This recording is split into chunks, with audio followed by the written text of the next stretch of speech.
Good evening everyone, this is Ajay Kumar once again welcome on my channel. So हमने आपको quadratic पढ़ाया था। Quadratic के बारे में, पॉलिनोमियल के बारे में हम डिस्कस कर रहे थे, तो आज हम उसके आगे डिस्कस करेंगे। ये लास्ट क्लास है हमारा पॉलिनोमियल का, बहुपद का अंतिम क्लास है, ठीक है। जो वीवीआई टॉपिक जिसमें से एक दो आते हैं उसके बारे में समझेंगे और क्लास को यहीं है एंड करेंगे और कल से कुछ नया सिलेबस देखेंगे, ठीक है। और 10th का और 12th का भी हम जल्दी शुरुआत करने वाले हैं। तो लेट्स स्टार्ट द क्लास। आज हम क्यूबिक के बारे में देखते हैं, जिसे हम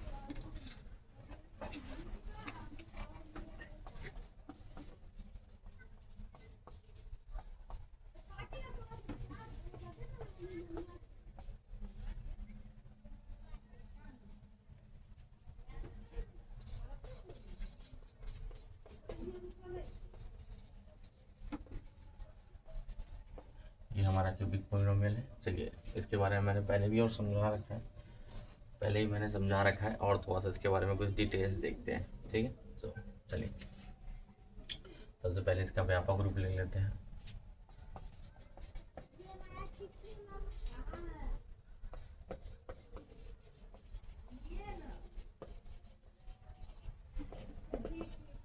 ओके, क्या होता है इसका?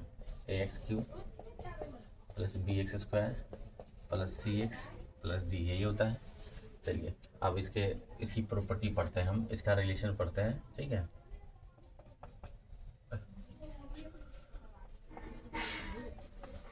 शून्यकों के बीच संबंध।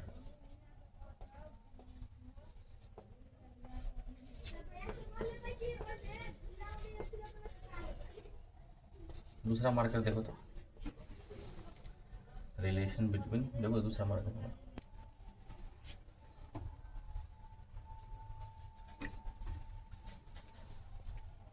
ठीक है। तो सबसे पहले हम बताए थे इसके 3 शून्यक होंगे।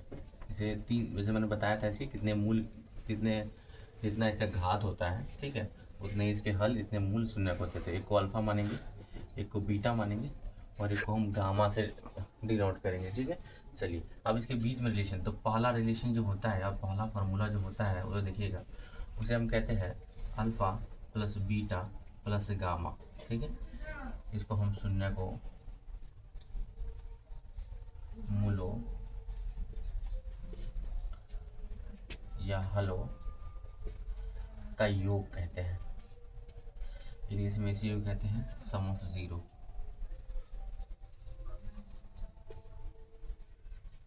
सम ऑफ जीरोज, ठीक है। ये फार्मूला वही होता है -b/a। चलिए, ठीक है। दूसरा रिलेशन क्या होता है, इसमें दूसरा फॉर्मूला चेक करेंगे, alpha beta plus beta gamma plus alpha gamma minus है plus alpha beta, sorry, plus alpha gamma. Okay, इसे करते हैं 2-2 करके,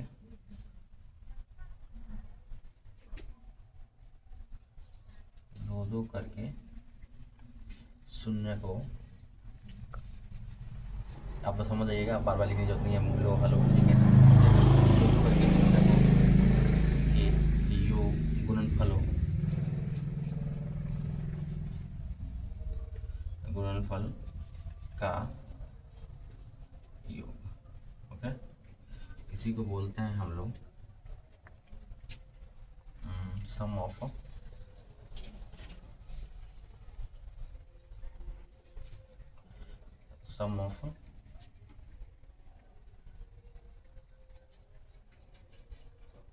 प्रोडक्ट ऑफ 2 zeros। ओके, ठीक है। डायरेक्ट हमने ये अल्फा प्लस बीटा है ना, ये इसका डायरेक्ट फार्मूला होता है, ये होता है c/a। ओके, नोट कर लिया आपने। तीसरा टॉपिक होता है अल्फा बीटा गामा। इसी को बोलते हैं हम शून्य को का गुणनफल,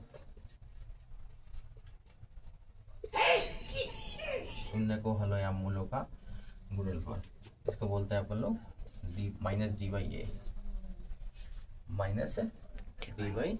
ओके, तो इसको क्या करिएगा, सबसे पहले और देख लेते हैं, इसका एक और सूत्र होता है त्रिघात सूत्र, जिसपे हम ये डाल के निकालते हैं, फिर एक क्वेश्चन कराएंगे और फिर एक ग्राफिकली इंप्रेशन डिस्कस करेंगे, इन सब का ग्राफ क्या होता है, और बस यही चैप्टर एंड होगा। ओके, तो पहले एक फॉर्मूला लास्ट देख लेते हैं, फिर एक क्वेश्चन देखेंगे इस पर। त्रिघात सूत्र बोलते हैं फॉर्मूला, यानी अगर ये तीनों दे रहा और कहेगा त्रिघात बहुपद निकालिए, ठीक है, तो उसका फॉर्मूला क्या होगा, तो उसका फॉर्मूला है x cube minus alpha plus beta plus gamma into x square minus sorry plus alpha beta plus beta gamma plus alpha gamma into x minus alpha beta gamma. Okay, तो ये formula है, बहुत important है, इस पर बात करेंगे, question भी करते हैं। So pause the video and note it down. चलिए, तो आपने क्यूबिक का सारी बेसिक चीज़ें समझ ली हैं, ठीक है। सारे बच्चे एग्जामिनेशन के व्यू पॉइंट से देखिएगा, बहुत ही इंपॉर्टेंट है, छोटा सा आएगा लेकिन एक नंबर में आएगा, इजीली भी समझ में आ जाता है, ये सब टॉपिक में ज़्यादा दिमाग लाने की जरूरत नहीं है। तो चलिए स्टार्ट करते हैं। इस पर कुछ क्वेश्चन बिहार बोर्ड प्रीवियस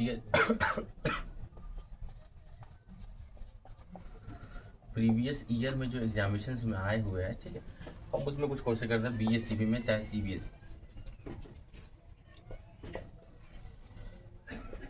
ठीक है, ये दोनों में जो आए हुए क्वेश्चन हम उस पर डिस्कस करते हैं। लाइक इसमें दो प्रकार से क्वेश्चन पूछ देगा आपसे, ठीक है। इसमें कह रहा है कि सबसे पहले एक क्वेश्चन पूछ देगा कि भाई आपको ना अल्फा बीटा गामा आपको अलग अलग पता है, यानी अल्फा की मान लो 1 है, बीटा का वैल्यू 2 दे रहा है और गामा का मान आपको 3 दे रहा है, ऐसा क्वेश्चन पूछ देगा। तो कहेगा त्रिघात बहुपद निकालने के लिए, तो भाई सबसे पहले हमको पता ही है, हमको निकालना पड़ता है क्वेश्चन है ये, ठीक है। सबसे पहले अगर ऐसा कहेगा त्रिघात बहुपद निकाले, क्या त्रिघात बहुपद क्या होगा इसका, जिसके शून्य 1 2 3 हो तो त्रिघात बहुपद निकालिए, क्वेश्चन ऐसा आ जाता है। और दूसरा क्वेश्चन आपसे ये पूछ लेगा कि मान लो किसी भी इसका है alpha plus beta plus gamma, इसका वैल्यू दे देगा आपको, ठीक है। दूसरा कह देगा कि भाई alpha beta plus beta gamma plus alpha gamma, ठीक है। और तीसरा दे देगा आपको अल्फा बीटा गामा,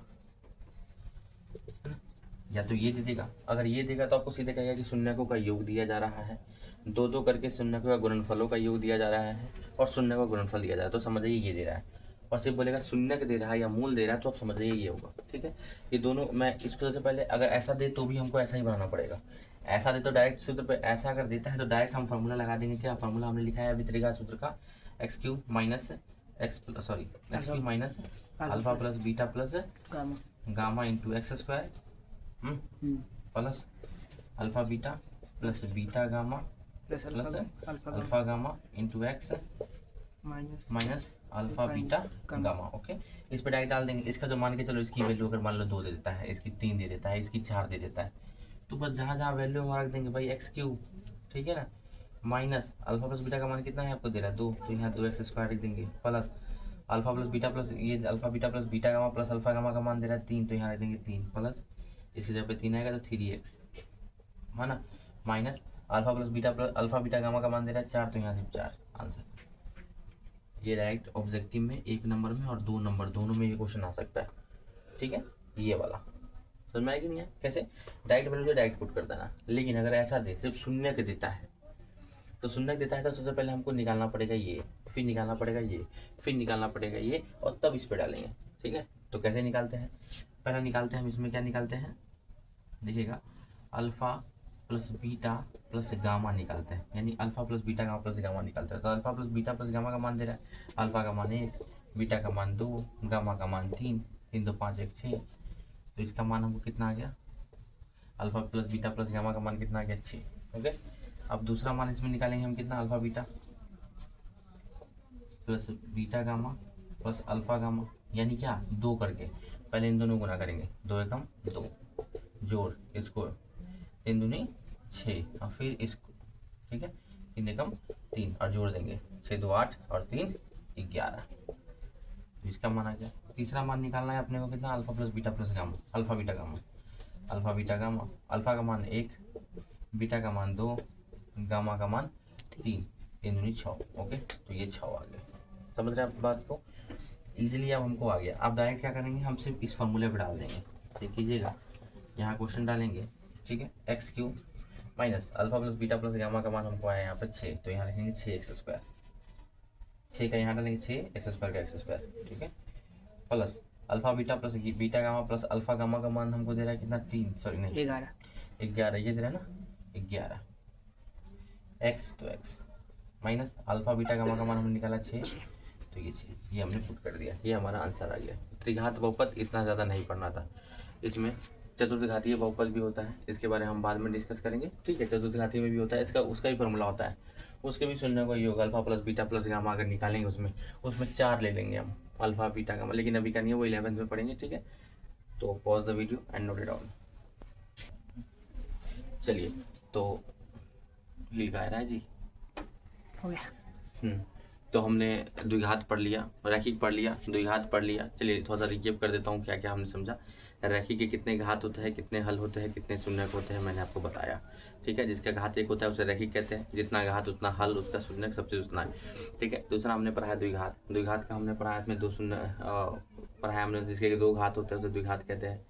उसका व्यापक रूप पढ़ाया, उसमें शून्यकों का योग पढ़ाया हमने, alpha plus beta, alpha into beta, और द्विघात सूत्र पढ़ा दिया, ठीक है। उसमें ये वाला क्वेश्चन आता है। त्रिघात बहुपद में हमने पढ़ाया आपको, अभी जो त्रिघात बहुपद में हमने रिवीजन करवाया आपको, ठीक है। ये सब क्वेश्चन एग्जामिनेशन में आते हैं, एग्जाम पॉइंट ऑफ व्यू से ये बहुत ज़्यादा इंपॉर्टेंट है, ठीक है ना। ये 2-3 नंबर दे देगा आपको बिना दिमाग लगाए, सिर्फ फॉर्मूला याद रखिएगा, फिर चैप्टर देखिएगा। तो अभी हम सिर्फ एक छोटा सा और टॉपिक इसमें बच गया है पॉलिनोमियल में, ग्राफिकली रिप्रेजेंटेशन की बात करेंगे कि ग्राफ हिल रहा है वो जी, ग्राफ की वैल्यू कितनी काहे ला हिल रहा है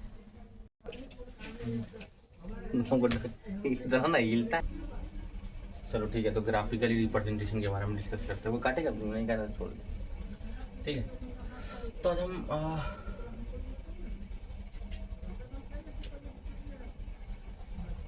ग्राफिक आलेखीय प्रतिरूप प्रतिरूप के बारे में डिस्कस करेंगे, यानी ग्राफ किसका, रैखिक, किसका पढ़ेंगे हम, रैखिक का, द्विघात का और त्रिघात का। त्रिघात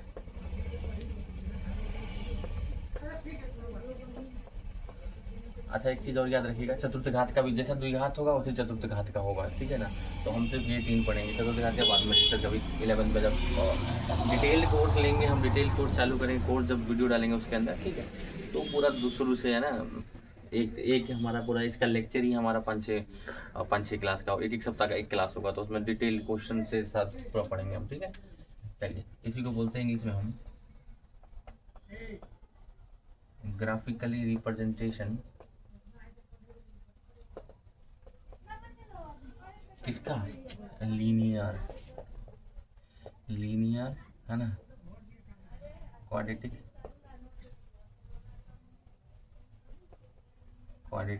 एंड क्यूबिक, यानी एक्चुअल में ग्राफ कैसा होता है और उसका सोल्यूशन कैसे निकालते हैं उसकी बात करेंगे। तो हम पहला यहाँ पे लिख देते हैं, ठीक है। यहाँ पे होगा रैखिक का ग्राफ होगा यहाँ पे, ठीक है। यहाँ आ रहा दिख रहा है साहब, द्विघात का होगा यहाँ पे, और यहाँ त्रिघात का होगा, ठीक है। यानी ये लीनियर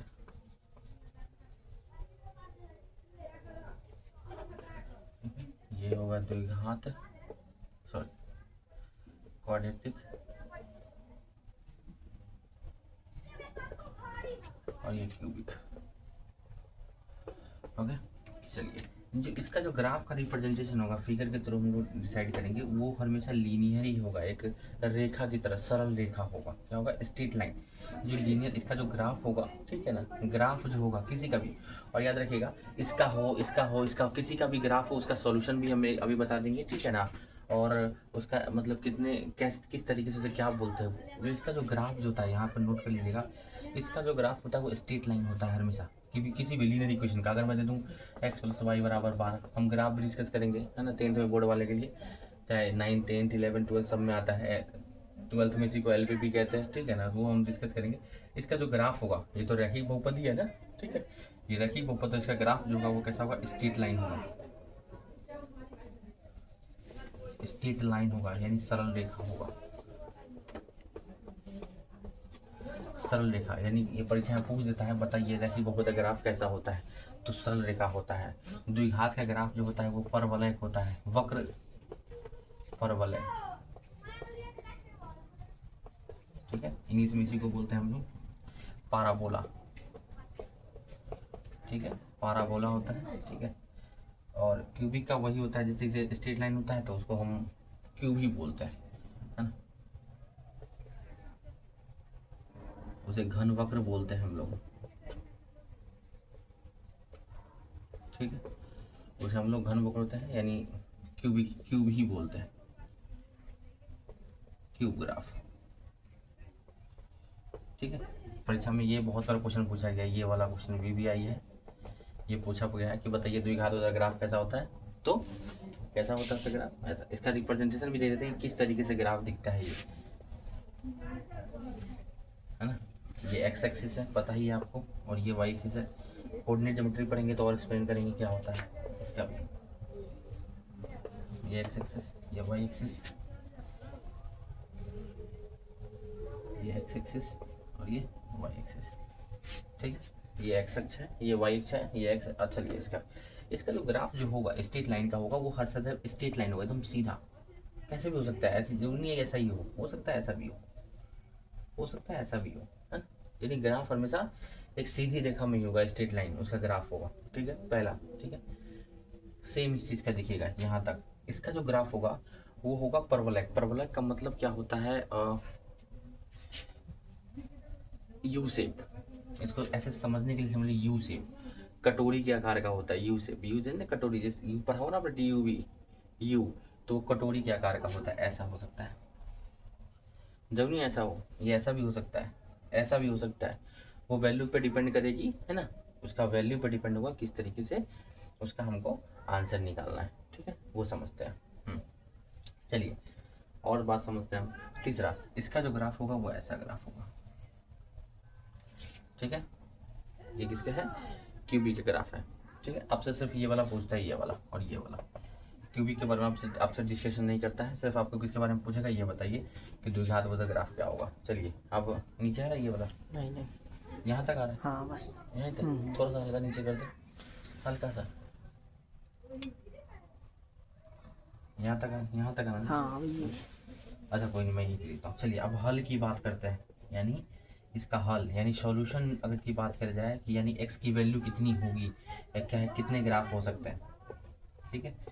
तो याद रखिएगा एक्स एक्सिस को, ये जो एक्स एक्सिस दिख रहा है, कोई भी ग्राफ जितनी बार काटेगा, चाहे इसमें चाहे कितनी बार, जितनी बार ग्राफ को यानी एक्स अक्ष को कोई जितनी बार काटता है उतना बार उतना ही उसका क्या होता है, सॉल्यूशन होता है, उतने ही उसके हल, उतने ही। जैसे मान के चलिए ग्राफ है, इसे कितनी वैल्यू, कितना आंसर होगा इसका, जितनी बार ये एक्स अक्ष को क्या करेगा, कट करेगा, तो इसके कितने आंसर होंगे, 2 आंसर होंगे। इसका कितना आंसर होगा, एक यहाँ पे आंसर आया, क्योंकि यहाँ पे इसने एक बार कट किया है, ठीक है। तो ऐसे सॉल्यूशन सिर्फ एक्स की वैल्यू निकालने के लिए वैल्यू कहेगा सॉल्यूशन कितना होगा, तो याद रखिएगा ग्राफ आपको एग्जामिनेशन में 2 नंबर का दे देगा ऐसे करके, ठीक है। पहले pause the video and note it down, उसके बाद हम क्वेश्चन एक दो करवाते हैं फिर।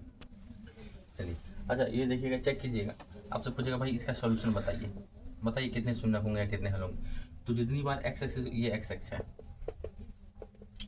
इंग्लिश में इसको एक्स एक्सिस बोलते हैं, जितनी बार इसको कट करेगा, कितनी बार काटा, 1 2 3 4, कितने सॉल्यूशन होंगे, 4 सॉल्यूशन होंगे। क्यों सॉल्यूशन होंगे ये 11 में डिस्कस करेंगे, या डिटेल वीडियो जब बताएंगे तब हम डिस्कस करेंगे, ठीक है। चाहे ऐसा ये क्वेश्चन पूछ देगा, बताइए कितनी सॉल्यूशन होगी, नो सॉल्यूशन, 0 सॉल्यूशन होगा, ठीक है। तो ये था आज का क्लास, यहीं पे हम वीडियो को एंड करेंगे। नेक्स्ट क्लास में देखते हैं हम क्या अगला क्लास लेके आते हैं, ठीक है।